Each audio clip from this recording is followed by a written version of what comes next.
And when I visit a place, I have a tendency to talk to other business owners. I walk into a store, you the owner, how's business? You get a feel. And I started to realize right away that Texas is a very business entrepreneur friendly state. And not just for big city, not so like places like Hawaii. Again, I don't want to trash Hawaii. Oh yeah, no. They're big business friendly. Big tourist, right? Tourism and Target, Walmart, Home, all the big companies. Okay. I heard states like Jersey are very big business friendly, but Texas is across the board.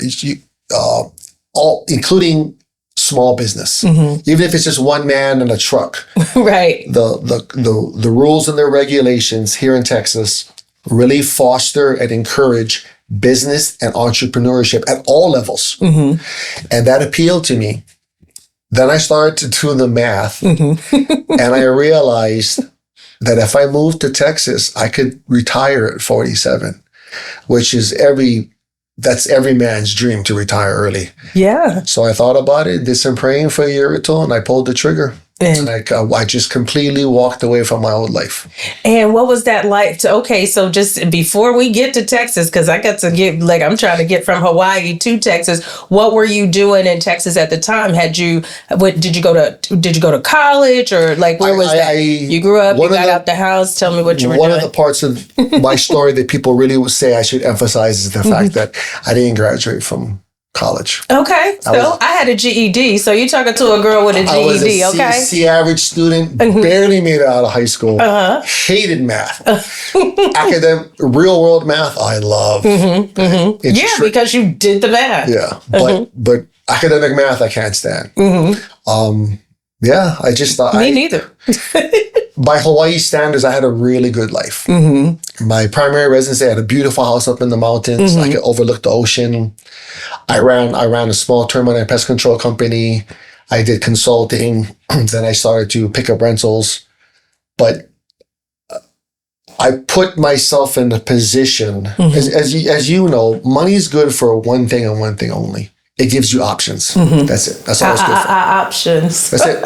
It just gives you options. Yeah. And I was fortunate enough to put myself in a position where I could pick an option of walking away from my old life. Another thing too, Alisha, is when you get to your mid-40s, I didn't want to look back on my life book and it'd be all the same chapters. I didn't want to, I could have very easily stayed in Hawaii, rinse, repeat all the way until I retired. Rinse, repeat. I wanted the rest of the chapters of my book to have different flavors. And I wanted to continue to see if I could push and expand myself as a business person. And I realized in Hawaii, I was kind of like bumping up against the ceiling. Coming over here, I realized there's so many other options. There's more branches on the tree here than in Hawaii. The business tree only got so many branches. Okay. Here, there's so many branches. And like I said, the state is very business entrepreneur friendly. So I was like, F it.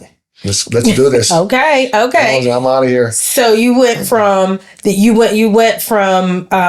termite and pest control company, and I gotta ask, right? Because you had this very good life. Did you have like the Donald Trump, like here's $1 million and get started from your family, or did you actually everything money from your family, or did you? One of the things my mom is very proud about me is I did everything on my own. Okay.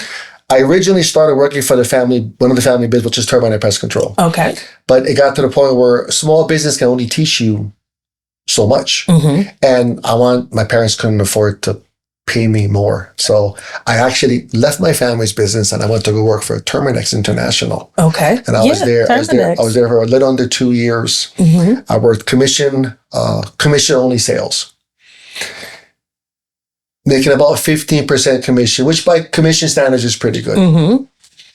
But again, I did the math and I realized if I start my own business, I could be making 30 to 60%. So I quit Terminex, started my own business, was just me in a truck but I did follow along the family's foot because I thought if it works of all the different businesses my parents tried, the termite and pest control was the most successful. Yeah. It's not glamorous. Yeah, but this is amazing. I love this. It's I had a customer in Hawaii. The family owned a porta potty business. I go order porta potties. Not glamorous. No. But they did really, really well. I keep them on my land, like my raw land, wherever I have raw land and I don't have the plumbing or the sewerage that I purchase. I get them delivered and they come and clean them up every week. And then I pay for that, like on a monthly basis. It's not cheap. But yeah, so I could see how it. But I loved it though. I love working with my hands. I love getting dirty. I mostly focus on doing pre-treats for subdivisions. I realized I was better off focusing my energy on hunting elephants than mice. Oh, yes.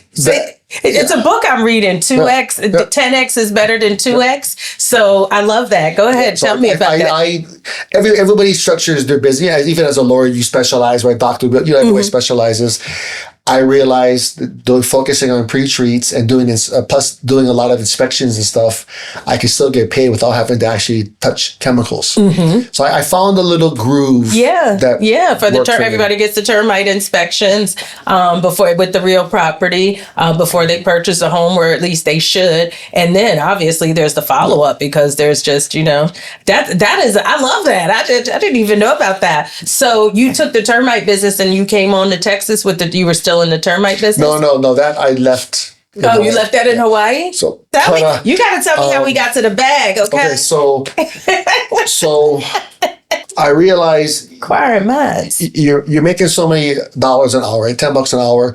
The goal is to get to 40, whatever. And I was increasing my value, getting up to the point where I was charging, my minimum charge was about $125 an hour. I heard Mark Cuban make a quote one day. He said, the wealthy people, they learn how to make money while they're sleeping, while they're at brunch, and while they're on vacation. Okay. That's where assets come in. And when he said that, the light bulb went off in my head, because I realized even as like the biggest hotshot lawyer in New York City, he's making 20 grand an hour. He still has to work. So when Mark Cuban said, basically by acquiring assets, stocks, real estates, I thought, okay. Also, too, I was talking to my CPA one day, and in Hawaii, I was a very high income earner.